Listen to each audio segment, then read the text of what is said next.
श्री स्वामी समर्थ मैत्रिणींनो, आजच्या व्हिडिओमध्ये तुमचे स्वागत आहे। आणि हा व्हिडिओ होता तो मकर संक्रांत ज्या दिवशी होती बघा, त्या दिवशीचा होता।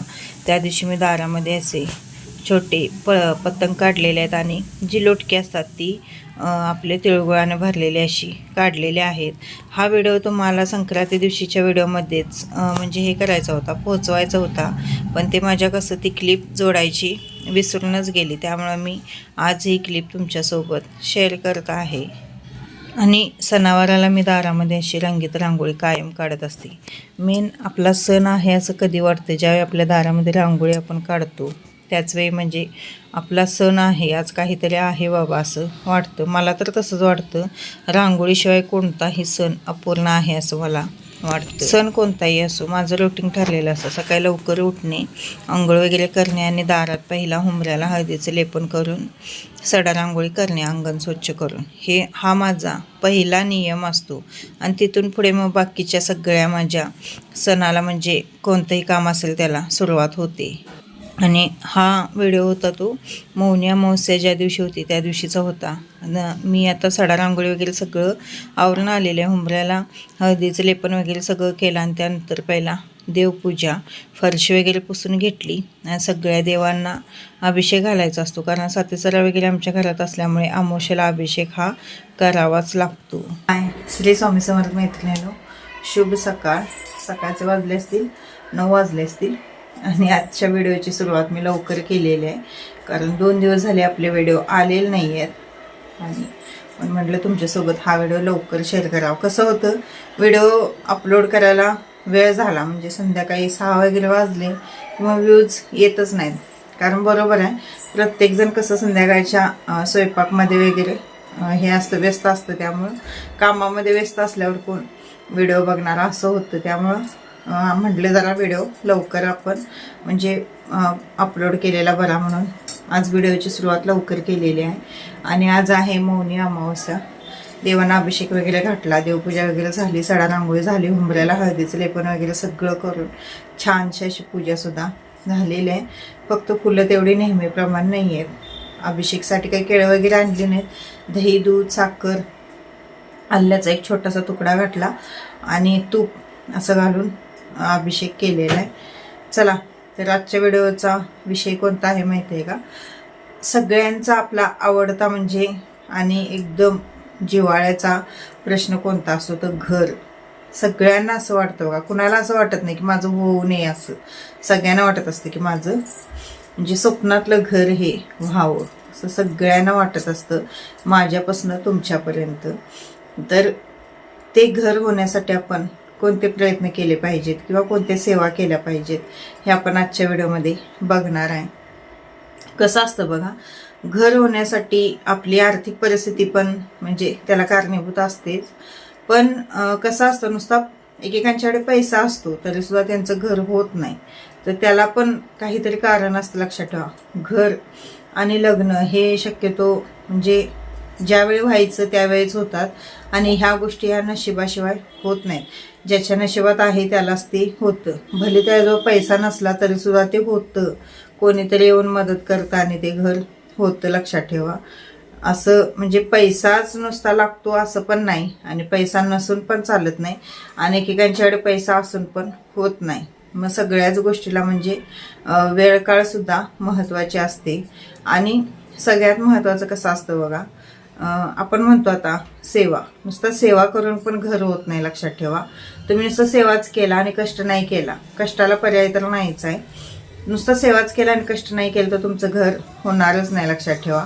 त्यामुळे कष्ट पण केले पाहिजेत आणि सेवा पण केली पाहिजे, म्हणजेच काय तर आपल्या कष्टाला देवाची साथ सुद्धा लागते, लक्षात ठेवा। तुम्ही 10 रुपये मिळवा, पण त्या 10 रुपयेमध्ये तुमचं ते म्हणजे पुरवठा आलं पाहिजेत, नाही तर 10 रुपये आले कधी आणि गेले कधी हे कळत नाही आपल्याला।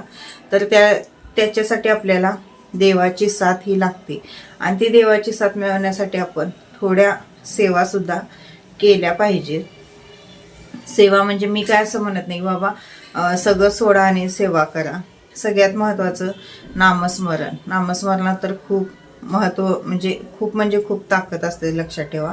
मग ते नामस्मरण तुम्ही महाराजांचं करू शकता, श्री स्वामी समर्थ या मंत्राचं, किंवा ओम नमः शिवाय किंवा नमः शिवाय या मंत्राचं सुद्धा करू शकता. कोणतं पण करा, पण नामस्मरण हे केलं पाहिजे. किंवा कुलदेवीचं करा, कुलदेवाचं करा.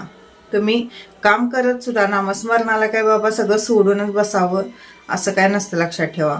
त्यामुळं बसून तुम्ही जिथं आहात तिथं बसून जर तुम्ही नामस्मरण केला तरी सुद्धा चालतं. आणि महाराजांचं जर म्हणाल तुम्ही आता केंद्रात वगैरे बघितलं असाल तुम्ही की स्वतःचं घर होण्यासाठी सेवा जर घेणार असाल तर सगळ्यात महत्त्वाचं म्हणजे महिन्याला एक गुरुचरित्र पारायण हे घरात झालं पाहिजे. म्हणजे वर्षाची 12 पारायण तर आपल्या घरामध्ये गुरुचरित्राची झाली पाहिजेत, लक्षात ठेवा. तर आणि असं पण म्हणतात बघा की 108 सारामृत पारायण, परत 108 दुर्गा सप्तशती पारायण, 108 आरत्या आपल्या घरामध्ये जर झाल्या तर म्हणजे आपली कोणतंच म्हणजे अडचण पण येत नाही आणि कोणतीच अडचण आपल्या आयुष्यात पण राहत नाही असं म्हणतात. आता मी तर भरपूर प्रयत्न केलेला आहे 108 पारायण घरामध्ये करण्याचा, पण माझे मला वाटते 50-55 पारायण झाले. एकदा माझे 50 काय 52 झालेली, तोपर्यंत आमचे चुलत दीर होते ते वारले, परत गॅप पडला. परत आमचे स्वतः म्हणजे माझे सासरे जे असतील ते पण वारले, त्यामुळं मग आणि परत गॅप पडला. अशा पद्धतीने म्हणजे आपण करायचा प्रयत्न करत असतो, पण त्यात पण अडथळे हे येतात. काय येतात तर आपली ती वेळ चांगली आलेलीच नसते, लक्षात ठेवा. त्यामुळं आणि शक्यतो महाराजांच्या इच्छेशिवाय सुद्धा आपलं म्हणजे काही होत नसतं, आपल्यातनं ती सेवा सुद्धा होत नसते. मी पण भरपूर वेळा माझी पण खूप इच्छा आहे की महिन्याला एक पारायण घरामध्ये करायचं, पण ते काय होईच ना झाले. किती वेळा मी प्रयत्न केला पण ते काय होईना झालेलं आहे. परत आरत्या पण मी रोज सकाळी आरती करायचं 1-2 महिने केल्या, तिथनं पुढं परत आणि काही ना काही तर कारण होतं आणि गॅप पडतोच. असं होतं बघा, कंटिन्यू असं होत नाही, काही नाही काही तर अडचण येते आणि गॅप पडतो. पण तसं व्हायला नसायला पाहिजे. एकसारख्या सगळ्या सेवा ह्या व्हायला पाहिजेत. खूप छान वाटतं, खूप आनंद होतो. पण कसं असतं जे आपल्याला जसं पाहिजे असं तसं काही ते होत नाही. शेवटी काय म्हणतात ते सगळं वेळेवर सोडलेलंच बरं असतं आणि कुठं तर आपलं पण कर्म प्रारब्ध काहीतरी असणार म्हणून ते होत नसणार आहे. मला पण असं म्हणजे खाली जागा व्हावी, छोटीशी असं ना, एक अर्धा गुंठा 2 खोलीची झाली तरी पास आहे, पण खाली जागा होऊन आपलं स्वतंत्र घर असलेलं वेगळं आहे. हे पण आता काय स्वतःचंच घर आहे, पण इथं कसं असं आम्ही दुसऱ्या मजल्यावर आहे, त्यामुळं झाडं वगैरे काय लावता येत नाही, तुळस वगैरे लावता येत नाही. त्यामुळं आपल्याला असं वाटतं की बाबा खाली घर असले की आपण 1-4 झाडं लावू जेणेकरून आपल्या देवांना फुलं होतील रोजची. परत आपण तुळस एखादी लावू दारात, तुळस दारात असली की छान वाटते पूजा करायला, तुळशीसमोर रांगोळी काढायला. तर असं माझं पण स्वप्न आहे, तसंच तुमचं पण असणार आहे, लक्षात ठेवा. प्रत्येक स्त्रीचं प्रत्येक पुरुषाचं हे घर हे स्वप्न हे असतंच आणि ते पूर्ण होणं हे खूप महत्त्वाचं असतं आणि त्याच्यासाठी आपण आयुष्यभर धडपडत पण असतो. आणि कसं असतं बघा, एकेकांचं नशीब खूप चांगलं असतं. म्हणजे जी वडीलधारी माणसं त्यांच्या घरामध्ये असतात ती खूप विचारपूर्वक वागतात की बाबा आपण असं केलं तर आपल्या मुलग्याला हे होईल ते होईल, आपल्या सुनाला होईल, असं विचार करत असतात. त्यामुळं त्यांचं नशीब खूप चांगलं असतं. वडिलांवर ज्यांचं असतं त्यांचं काही नशीब चांगलंच असतं. तसं आता आमचं नाही आहे. आमचं कसं आहे गावाकडं आहे, पण गावाकडं पण कसं झालं आमचं घर आता खूप वर्षाचं आहे, त्यामुळे ते एवढ्या मोठमोठ्या भिंती, परत मातीचं घर आहे, त्यामुळे ते पडायला झालेलं आहे. आता घर गावाकडं पण असं पक्क नाही आहे आणि शेत वगैरे आहे गावाकडं, पण कसं व्हायला लागलं लांब झाल्यामुळे येऊन जाऊन करणं सुद्धा होत नाही.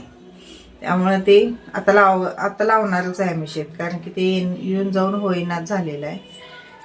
तर अशा पद्धतीने मैत्रिणींनो आजचा हा टॉपिक होता की आपल्याला घर जर पाहिजे असेल, स्वतःचं स्वप्नातलं घर जर पाहिजे असेल तर तुम्ही नक्कीच 108 सारामृत पारायण करा.